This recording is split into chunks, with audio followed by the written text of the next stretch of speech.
Really, chaos looks good. Okay, so that's pine trees and the deciduous trees. Now, like I said, I use this flex paste for the coating the wire on the deciduous trees, but you could also use, you know, acrylic caulking. Be a little bit harder to get on. You could coat them with white glue mixed with, let's say, black paint, with a little bit of acrylic black paint in with your white glue. Stir that up and then coat them with that. The only problem with that is you might be able to see the wire shape, but depending on what kind of tree you're making, that might be what you want. I like the flex paste because it's flexible. Same thing with the acrylic caulking. Like I said, that might work. Now, the other type of coniferous tree, I just leaned in that glue. Hey, what a gift. Anyways, not like these coniferous trees are the spruce type, and for those I use this stuff. This is sisal.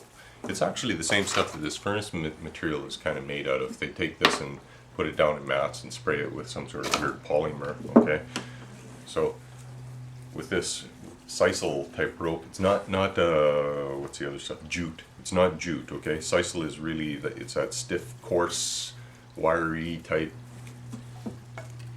rope. Okay, you get it in binder twine. If you live on a farm, that's the same sort of stuff. Binder twine is a sisal. Where else do they got it? I don't know. Pretty much this is, get an old chunk of dead rope. That works the best. Okay. And what you want to do is you want to fray it out a little bit like this, and then cut it in 1/8 of an inch size. Okay, about eighth of an inch. Okay, and you want decent scissors for doing this. These ones are garbage because I use them for cutting wood. But anyways, it's a good thing I got a I cheated. I've already got a whole bunch of this. Okay, so this is all this stuff cut in 1/8 of an inch chunks. Okay.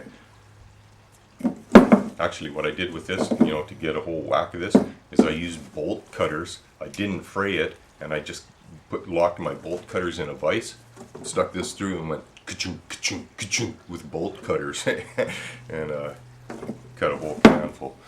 Okay, so what you want to do with your tree trunks, here's another one that I've made up, is you take your glue, and here's another tip. Okay, usually what I like to do is I like to have a piece of something down, because when you're spraying your glue, this stuff works good for that. This is that poster or board paper. Take a little piece of that. Okay. And the other thing I like to have is some toothpicks, some round toothpicks.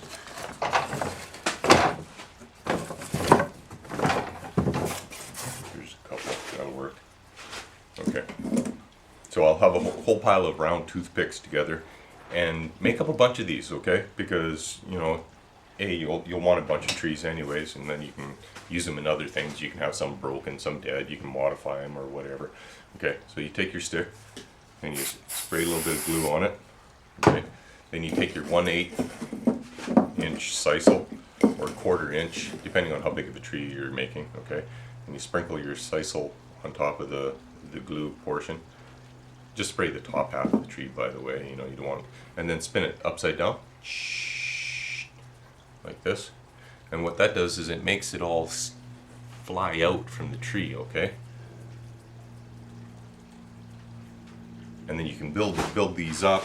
Here, I'm going to stick this in the foam.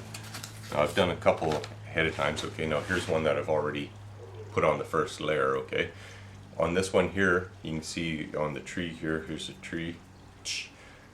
This portion here, I put on it one layer. The reason why I did that is as you build up the layers, it'll taper off to the tip, okay? So spray a little bit more on here and sprinkle some more of this over top of the other. Okay, and right up to the tip. Turn this upside down and spin it like this, okay? And it'll now it'll make the new ones stick onto the old ones and fly off, and it makes like little branches, okay? Little branches. You can see that how that's building up. Okay, these are not quite as tough as these ones, okay? Because of course this is, you know, you got that furnace filter, and it's coated with that plasticky polymer. This is just sisal held together by a little bit of glue, okay? You can do this a couple or 3 times to build it up, okay? Let it dry. See if I got any that are dry. No, I don't, so we'll let this one dry while I yak about something else. You can take the furnace filter and do a combination of 2. So depending on how big of a tree, you may want to use the furnace filter up to a certain height and then use the sisal method for just the top portion of the tree, okay? Experiment a little bit, look at the trees, and then you just try to duplicate it, okay? This is why I use this glue, is because it does dry fairly fast, okay? Fast enough for what we're doing anyways. So again, paint this black. They're very fragile at this point, so don't grab the leaves, okay? I stutter a bit, so you'll get used to it, but anyways. The glue in there is still tacky, okay? It's like a bond glue, so if you go like this, you'll never be able to pull it back out, okay? You'll have to add more on, and they kind of look, yeah, you end up as dead logs, okay? So once you have a bunch of paint on it, after, you know, it's dried, and I've got black on here, you let that dry. You paint on some brown, let that dry. You know, then it starts building up. It gets a lot tougher, and they're a lot. They'll handle abuse a lot better. Okay. This one here, maybe a bit back. You can see it's coming along now. Hey, those look really good. You've got a swamp type effect. Don't add any flocking, just that black and a little bit of the primer brown. You get a bunch of these together in sort of a swampy type scene. They look really, really good. Or just 1 or 2 of these in among your dead trees, you know, they'll look really good. This is a different tree, but so in the wild, these grow really close together, and just like lots of them, mass. Got these little spruce, okay? Same thing with the flocking now, is you want to spray straight down. Cheat here and grab the glue.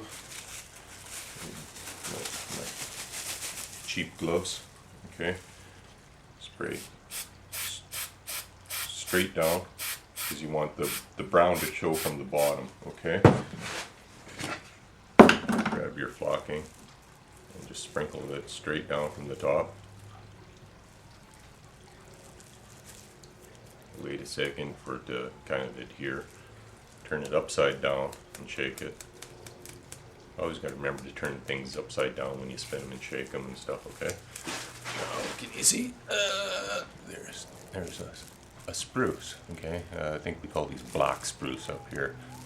Now, if you do the trunk, it looks really good. Like like I said, use a bolt or something, a coarse screw or a wire brush, anything just to give the